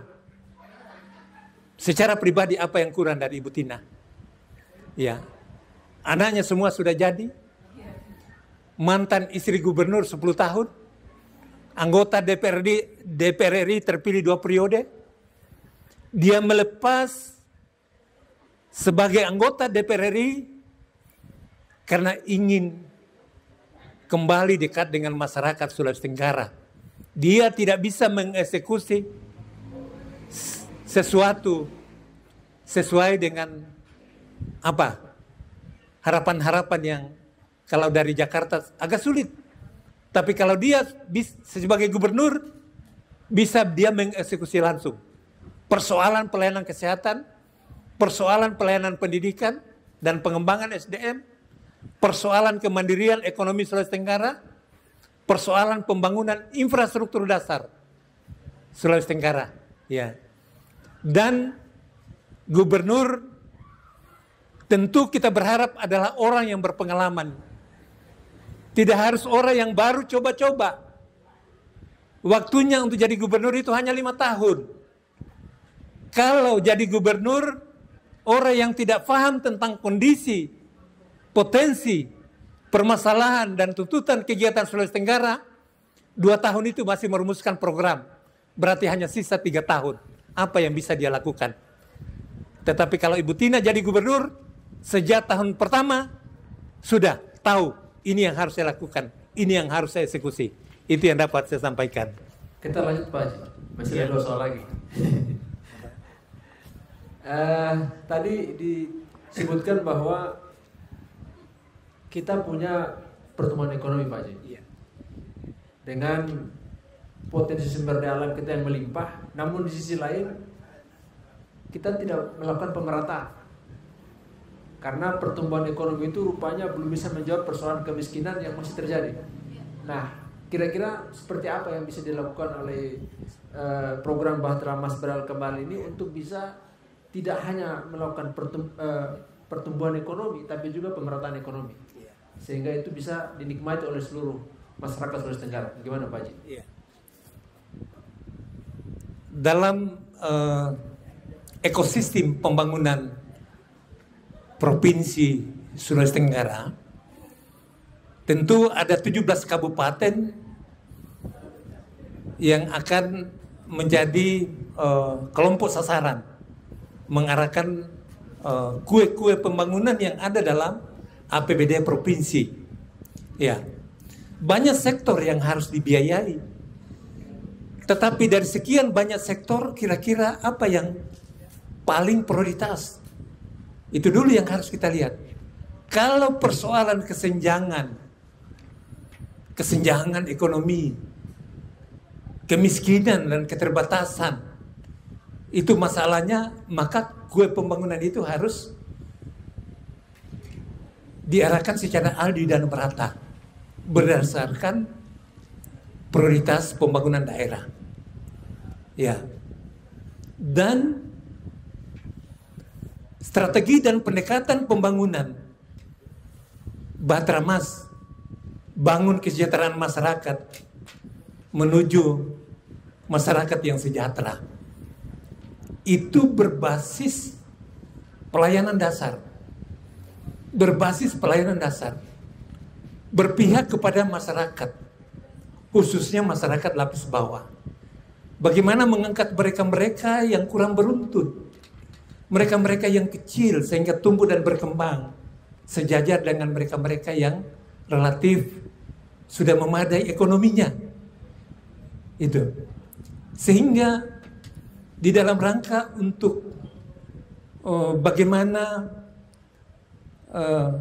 pertumbuhan ekonomi sejalan dengan kesejahteraan masyarakat, maka strategi dan pendekatan pembangunan bagaimana kue ini diarahkan untuk pada pelayanan-pelayanan dasar, terutama bagaimana dalam rangka pemberdayaan pelaku-pelaku ekonomi kecil, pengusaha-pengusaha mikro, UMKM, dan bagaimana mendorong pengusaha-pengusaha baru, ya, mendorong pengusaha-pengusaha baru sehingga masalah-masalah kesenjangan ekonomi, masalah-masalah kemiskinan bisa kita cicil secara bertahap.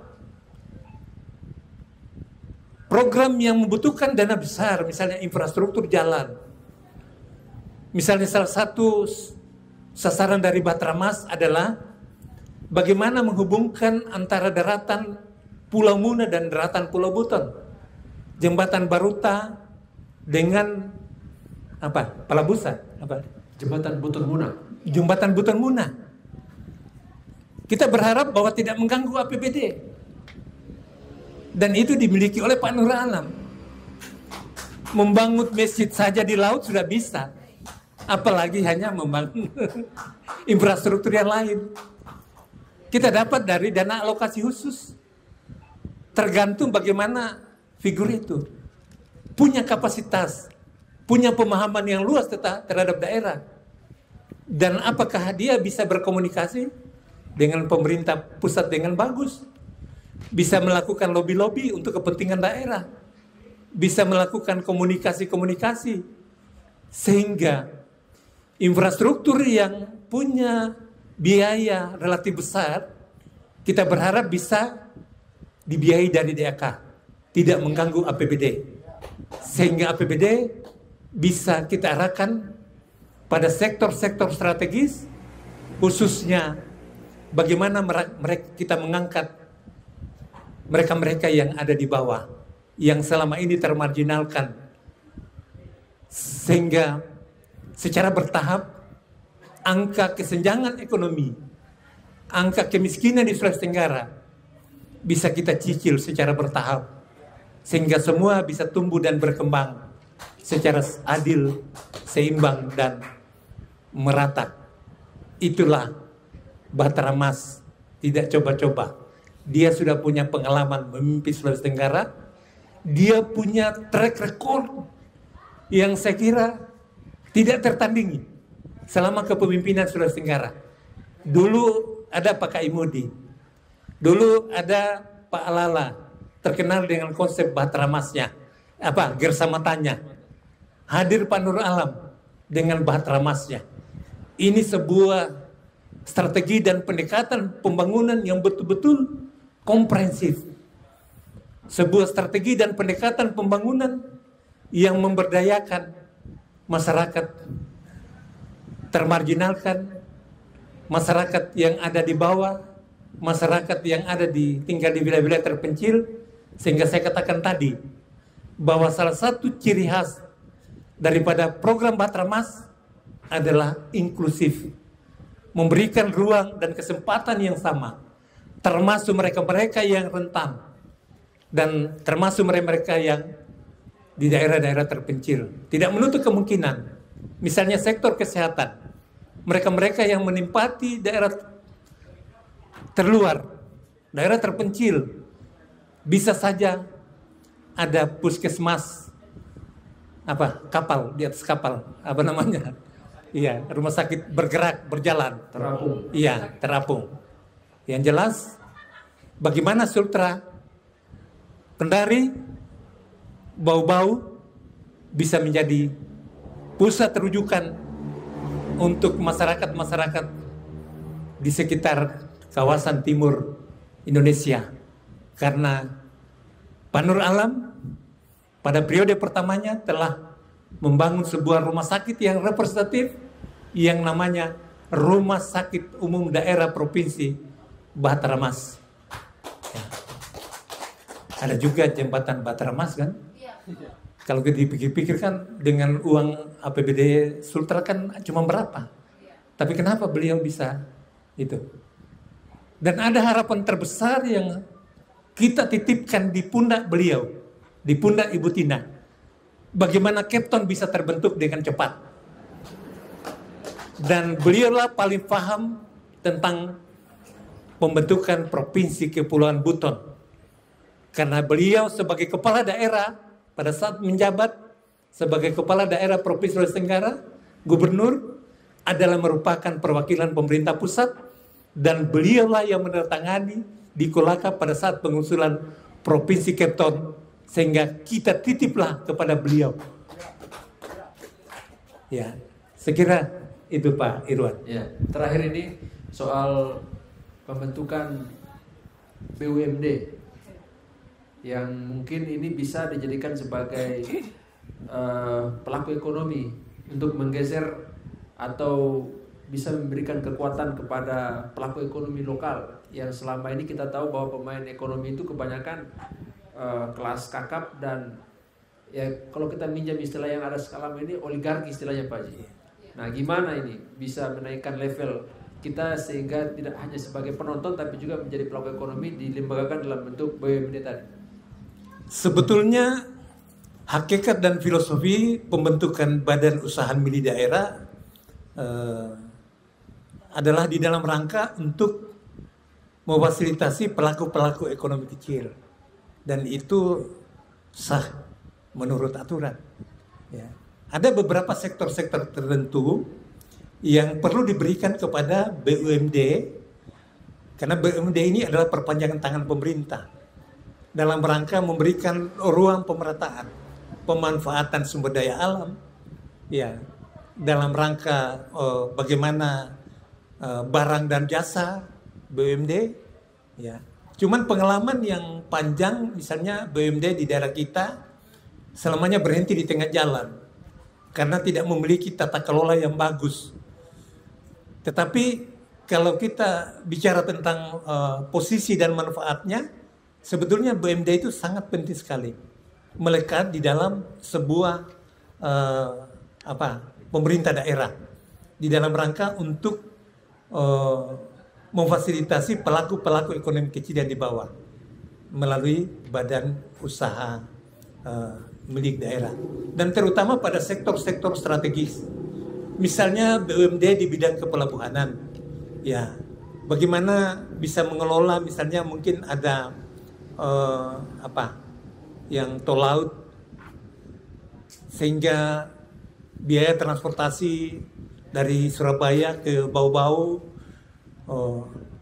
bisa lebih murah. Tapi kenyataannya sekarang kan kalau kita kirim barang dari Cina ke Bau-Bau dengan Surabaya Bau-Bau lebih mahal Surabaya Bau-Bau daripada dari Cina.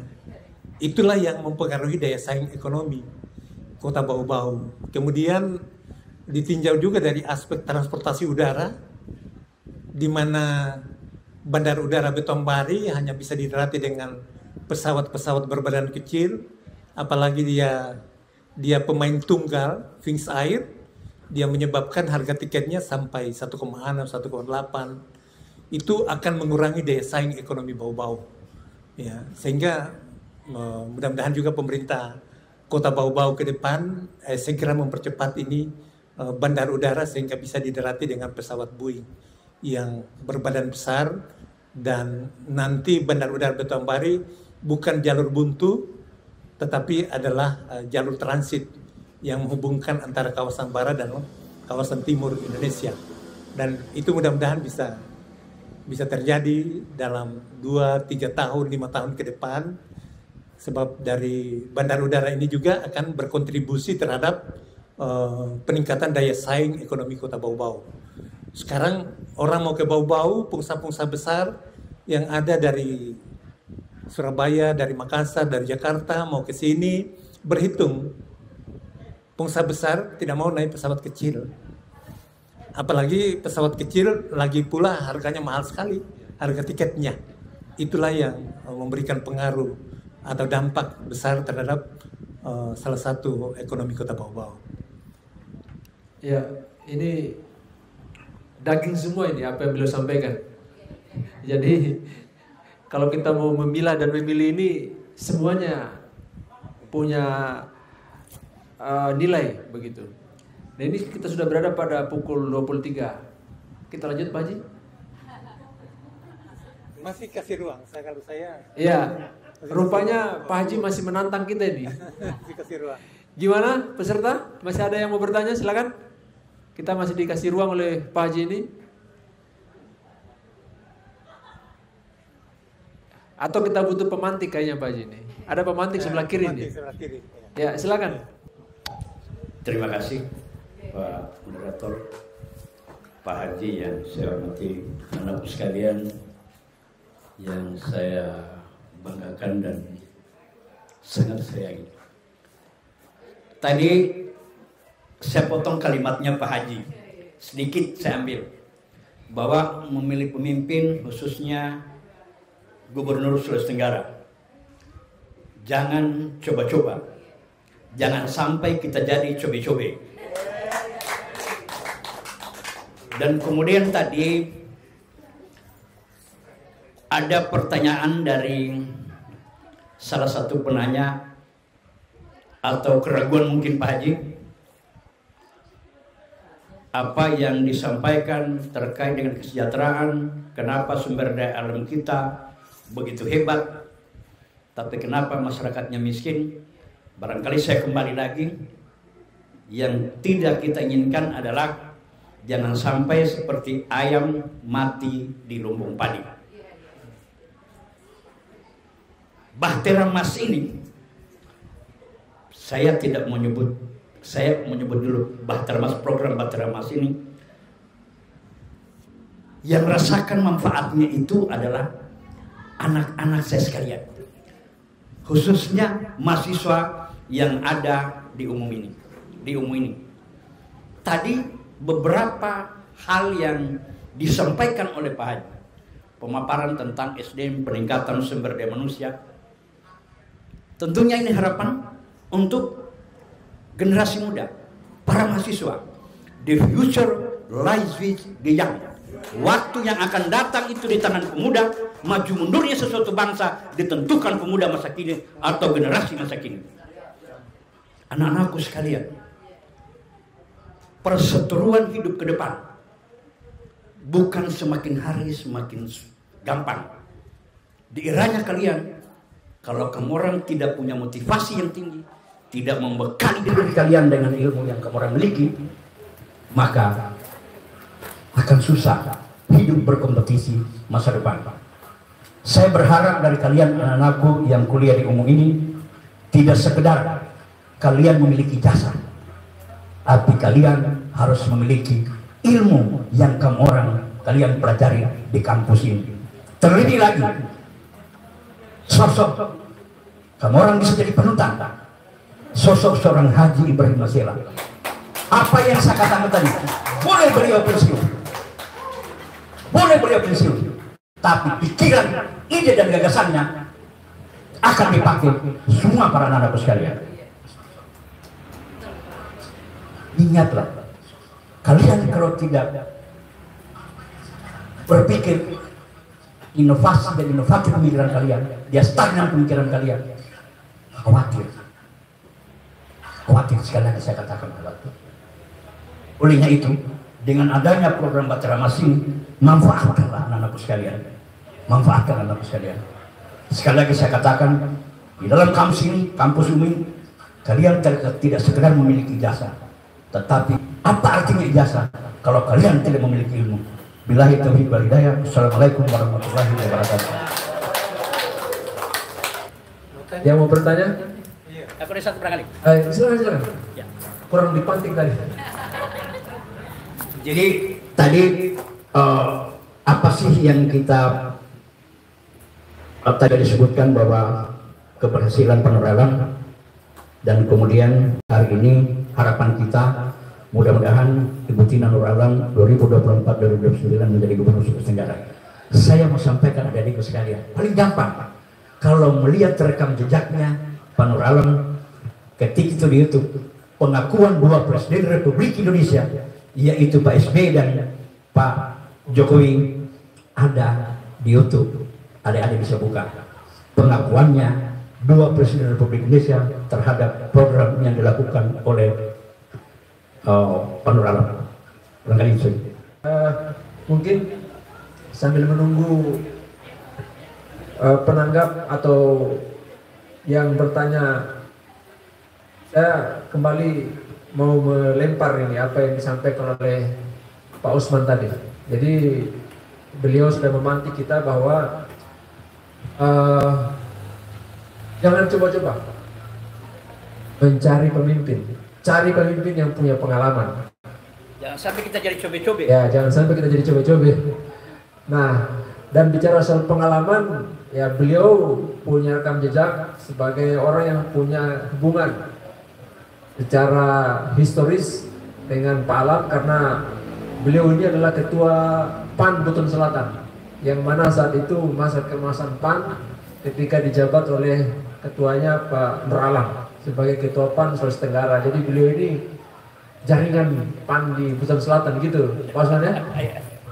Karena posisinya beliau di puncak legislator sebagai ketua DPRD Buton Selatan pada saat itu. Nah, tadi jangan coba-coba, cari yang sudah punya pengalaman. Nah, gimana Pak Haji melihat apa yang disampaikan oleh beliau ini dengan kita bicara masa depan Sultra ke depan, dan saya melihat tadi bahwa Sultra ini dikatakan sebagai masa depan Indonesia, tapi juga Sultra itu punya andil global, tidak hanya di nasional, karena pusat energi kita lihat banyak ada di Sulawesi Tenggara ini dengan potensi sumber daya alamnya. Nah, gimana Pak Haji melakukan sinkronisasi dari aspek Bahtera Mas itu dari sisi Sulawesi Tenggara sebagai potensi yang ada di Bumi Anoa, kemudian nasional dan global. Silakan Pak Haji.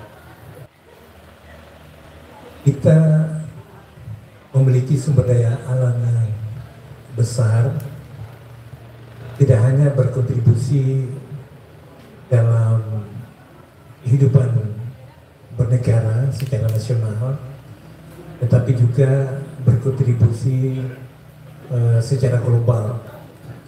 Ya, cuman di dalam rangka pengelolaan sumber daya alam Sulawesi Tenggara, kita membutuhkan seorang figur yang betul-betul bisa memanage dengan baik potensi yang ada. Karena pasti setiap kita melakukan eksekusi di dalam mengelola sumber daya alam kita, melakukan eksploitasi sumber daya alam kita, khususnya tambang-tambang yang ada di Sulawesi Tenggara yang tersebar di beberapa kabupaten kota. Kalau hanya kita melihat dari segi kontribusi dari sumbangan nasionalnya, tanpa kita mengintegrasikan kepentingan masyarakat lokal, maka akan terjadi sebuah kesenjangan, dan yang bisa didapat oleh masyarakat lokal hanyalah dampak negatif. Oleh sebab itu, kita butuh seorang pemimpin dengan sikap yang profesional, yang ilegal, dengan kapasitas yang mumpuni,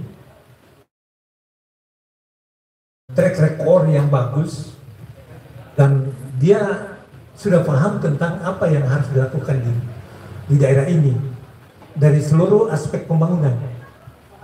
Kita tahu bahwa Sulawesi Tenggara ini di samping potensi tambang, tentu kita memiliki ada potensi perikanan, ada potensi pertanian, ada potensi peternakan.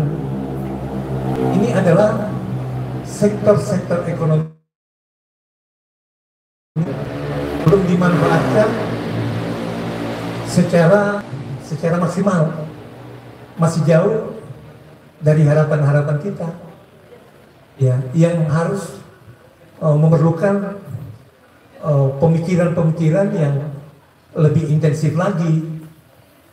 Bagaimana kita meningkatkan misalnya kehidupan nelayan dari aspek keterampilannya dalam melakukan penangkapan ikan, baik budidaya perikanan maupun penangkapan lepas pantai. Bagaimana juga dari segi peralatannya, bagaimana dari segi akses pasarnya. Begitu pula di sektor pertanian, bagaimana penyediaan pupuk, bagaimana keterampilan petani, dan bagaimana akses pasar. Oleh sebab itu, kalau belum punya pengalaman yang cukup dengan waktu yang relatif singkat, 5 tahun, mendesain program, memahami masalah, tentu butuh waktu. Sehingga program yang bisa diimplementasikan sangat relatif singkat. Oleh sebab itu kita butuh orang-orang yang sudah memahami Sultra, yang sudah paham tentang kondisi sektor kesehatannya, sektor pendidikannya, sektor ekonominya, sektor infrastrukturnya. Infrastruktur ini dibagi lagi, misalnya transportasi daratnya, transportasi lautnya, transportasi udaranya, banyak aspek yang harus memerlukan sebuah pemikiran-pemikiran yang perspektif, pemikiran-pemikiran yang penuh kreativitas, dan pemikiran-pemikiran yang penuh inovasi.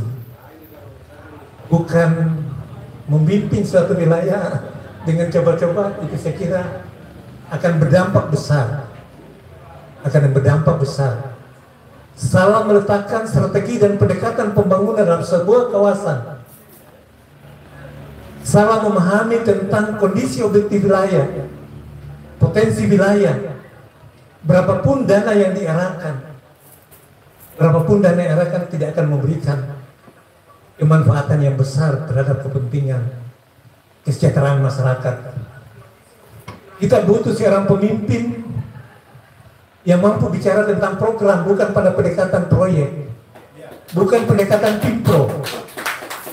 Saya tahu persis kapasitas Pak Nur Alam. Saya kurang lebih 2 tahun. Saya mengelola dana 25 miliar. Selama saya memimpin Dinas Kebudayaan dan Pariwisata Sulawesi Tenggara. Dana itu bukan dari APBD, tapi saya dapat dari pemerintah pusat. Dulu Dinas Kebudayaan dan Pariwisata itu di era kepemimpinan sebelumnya itu tempat pembuangan. Tidak ada yang mau ke situ. Tapi begitu saya duduk 1 tahun, saya rancang program, mengalir dana. Sekian banyak event yang saya kira baru di era saya, ketika saya memimpin Dinas Kebudayaan dan Pariwisata, menghadirkan 60 artis yang, berapa artis? 20-an barangkali, yang menghibur masyarakat Sulawesi Tenggara, dan penontonnya setiap malam kurang lebih 60.000. Halo Sultra. Dan kita berharap Halo Sultra terus bisa lebih digencarkan lagi, karena ini adalah sebuah event yang bisa menghadirkan daerah-daerah lain bersama-sama dengan pemerintah provinsi, menyelenggarakan sebuah kolaborasi pameran produk-produk unggulan, pagelaran seni tari daerah. Ya, dari event ini ikut memberikan dampak terhadap pelestarian dan pengembangan kebudayaan Sulawesi Tenggara. Karena dari event ini kita tampilkan seluruh seni tari tradisional, seni mukti tradisional kita tampilkan, ya, sekaligus dalam rangka pelestarian dan pengembangan kebudayaan. Dan ini harus terus kita jaga, terus kita lestarikan, sehingga dalam Batramas itu adalah ada Batramas pengembangan nilai-nilai budaya dan kepariwisataan. Sasarannya adalah membentuk branding dan identitas Sulawesi Tenggara. Bagaimana kalau Pak Usman itu tidak ada namanya, kira-kira kita panggil apa? Jadi budaya itu adalah sebuah identitas yang terus kita lestarikan, yang terus kita kembangkan. Bahkan bila perlu, pendekatan pembangunan itu salah satunya berbasis budaya, sehingga orang mengelola pemerintahan itu penuh dengan nilai-nilai tradisional. Kalau bersama Noliku yang semangat Rapatangun, ya itu. Sehingga memilih pemimpin, salah pilih 5 tahun berikutnya. Dan Ibu Tina Nur Alam tidak membagi kado atau oleh-oleh, tapi menyiapkan ruang sebesar-besarnya untuk bagaimana anak-anak Sultra bisa melanjutkan pendidikan. Paling tidak kita berharap satu rumah ada 1 sarjana, itu harapannya. Iya. Tergantung bagaimana bisa kita menarik dan dana dari pusat. Begitu pula bagaimana terus kita memperkuat sarana dan prasarana kesehatan masyarakat, membangun puskesmas, rawat inap, dilengkapi di medis, dilengkapi paramedis, dokter ahli. Saya kira itu terus yang akan menjadi salah satu prioritas di bidang kesehatan. Saya kira itu yang dapat saya sampaikan. Terima kasih. Ya, baik. Terima kasih Pak Haji. Ini tidak terasa kita 3 menit lagi menuju jam 11:30 waktu Indonesia Tengah. Tapi kalau di Jawa kita baru jam 10 nih Pak Haji. Baik, saya kira itu tadi banyak hal yang beliau sampaikan kepada kita, dan saya juga merasa punya masa depan, khususnya orang di sini di Kepulauan Buton, karena setidaknya tadi Pak Haji menyinggung 2 hal, yaitu Provinsi Kepulauan Buton dan Jembatan Buton Munah. Dan 2 hal ini adalah merupakan sesuatu yang selalu dibincangkan karena sampai hari ini belum terwujud, yaitu Provinsi dan Jembatan Buton Munah. Ini butuh effort yang besar, dan tadi sudah diberikan garansi oleh Pak Haji bahwa ini adalah merupakan hal yang akan menjadi catatan bagi catatan khusus bagi Ibu Tina ketika diberikan amanah untuk menjalankan amanah kepemimpinan di Sulawesi Tenggara dengan program Bahtera Mas berlayar kemari Pak Haji. Dan tadi ada banyak kata kunci yang disampaikan oleh Pak Haji bahwa Bahtera Mas itu adalah merupakan program yang akronimnya adalah bangun kesejahteraan masyarakat menuju masyarakat yang sejahtera. Dan tadi bahwa kita tidak boleh cari pemimpin yang coba-coba, tapi yang harus memiliki track record yang jelas. Dan ini semua pada sosok jadi Ibu Ketua Tim Penggerak PKK, dan setelah itu lanjut lagi ke Senayan 2 periode, hampir 3 periode. Tapi karena untuk mendekatkan diri dengan masyarakat, akhirnya beliau memilih jalur untuk di eksekutif. Ya, kemudian tadi disampaikan bahwa Sultra ini adalah masa depan Indonesia. Jadi berarti ini memberikan gambaran tentang bagaimana posisi Sulawesi Tenggara yang sangat urgen dalam hal ini, yang sangat epicentrumnya sangat penting di mata nasional. Saya kira itu beberapa hal yang menjadi insight dari apa yang disampaikan oleh Pak Haji. Mungkin ada yang mau ditambahkan Pak Haji? Silakan. Ya. Dari semua yang saya coba jelaskan tadi secara komprehensif, tidak bermakna apa-apa ketika Ibu Tina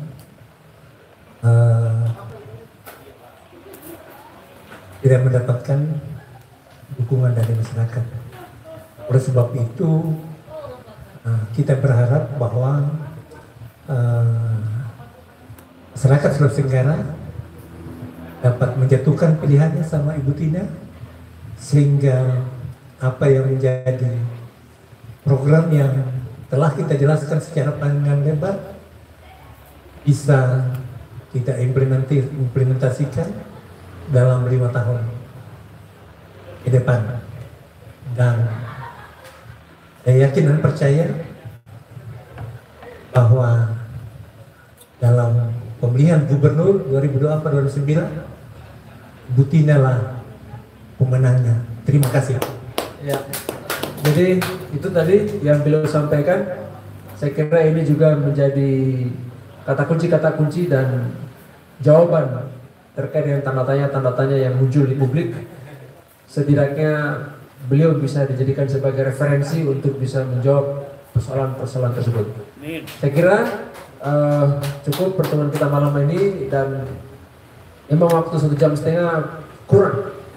Kita butuh waktu yang panjang untuk bisa mengelaborasi hal ini, apalagi Pak Haji sudah memberikan banyak catatan, insight untuk digali, dan ini saya lihat malam ini yang digali ini baru kulitnya Pak Haji, kita menubik, tapi ini pun luar biasa, daging semua, tidak ada tulang yang bisa kita dapat di sini. Saya kira itu yang bisa kita dapat pada malam hari ini. Insya Allah kita berjumpa pada kesempatan yang lain dengan topik dan tema yang berbeda, yang bisa membangkitkan semangat kita untuk berpikir dan berbuat dan berinovasi untuk perkembangan daerah kita ke depan. Terima kasih atas perhatiannya. Mohon maaf jika ada yang kurang berkenan. Assalamualaikum warahmatullahi wabarakatuh.